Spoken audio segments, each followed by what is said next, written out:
সে কতক্ষণ গান শুনেছে, মন খারাপ। এরপরে সিনেমা দেখেছে, মন খারাপ। এরপরে পরন দেখেছে, মন খারাপ। এরপরে খেলা দেখেছে, মন খারাপ।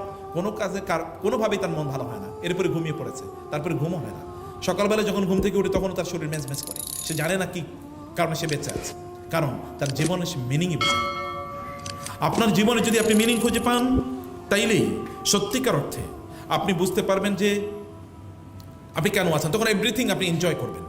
আদারওয়াইজ আপনি আপনি কেবল প্লেজার, আনন্দের পেছনে ঘুরবেন, কতক্ষণ আনন্দ, এরপরে কি? আপনি গান শুনে আনন্দ নেবেন, কতক্ষণ গান শুনবেন, তারপরে কি? আপনি পাওয়ারের পেছনে ঘুরবেন, একটা জায়গা তো আপনার গিয়ে পাওয়ার ঠেকবে, তারপরে কি? মিনিং আর যখন আপনি খুঁজে পাবেন না, তখন আপনি জীবনটাকে পুরোটাই আপনার মনে হবে যে এটা boring, life is very slow. তাহলে আপনি আসলে কে? এবং আপনার পরিচয়ের প্রথম প্রশ্নটি আমি আপনাকে করতে চাই, আপনি কে? আপনি কখনো ভেবেছেন যে আপনি কে? কোরআনে নিশ্চয়ই এর ব্যাপারে আছে, হাদিসে আছে।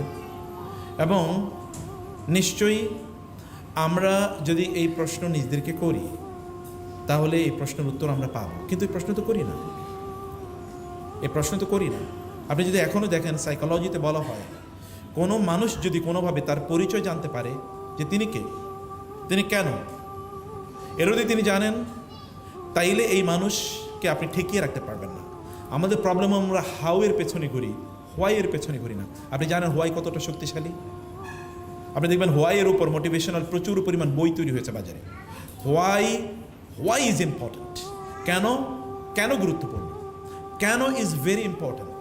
যেমন কোরআনে আল্লাহ তাআলা সেই উত্তর দিয়েছেন, ওমা খালাকতুল জিন্না ওয়াল ইনসা ইল্লা লিয়াবুদুন। আল্লাহ, তুমি আমারে কেন বানাইছো? আমি তোমাকে বানিয়েছি আমার ইবাদত করার জন্য। আল্লাহ, তুমি আমাকে কেন সৃষ্টি করেছো? আমি তোমাকে সৃষ্টি করেছি তোমাকে আমি পরীক্ষা করব, কারণ আমি তোমার জন্য জান্নাত তৈরি করে রেখেছি, সেখানে তুমি আসার জন্য কোয়ালিফাই করো কি করো না, আমি সেই জন্য তোমাকে তৈরি করেছি। সো নিজকে জিজ্ঞেস করতো, আমি কে? Who am I? আমি কে? আপনি কি শুধুমাত্র কিছু ডিগ্রি এর নাম, কিছু সার্টিফিকেটের নাম, কিছু স্কিলের নাম? কেবল কি আপনি কয়েকটা বিজনেসের নাম, নাকি আপনি একটা ফেসবুকের নাম, নাকি একটা ইউটিউব চ্যানেলের নাম? আমরা তো এখন পরিচয় দেখি ওই ফেসবুকের ওই ব্র্যান্ডের আমি। তো আপনি কি এখন ওই ব্র্যান্ড, নাকি আপনার অন্য কোনো কিছু আছে, অন্য কোনো আইডেন্টিটি আপনার আছে? আপনাকে মনে রাখা দরকার, আমরা কিন্তু একটা জীবন, একটা অনন্ত জীবনের নিরন্তর ট্রাভেলার। অনন্ত জীবনের দিকে আমরা এগিয়ে যাচ্ছি, এবং সেই জীবনে আমার আইডেন্টিটি কেবলমাত্র আমার কাজে লাগবে। ফলে আপনার আইডেন্টিটি আপনাকে অবশ্যই চিন্তা করে বের করা দরকার, এটা জানা দরকার।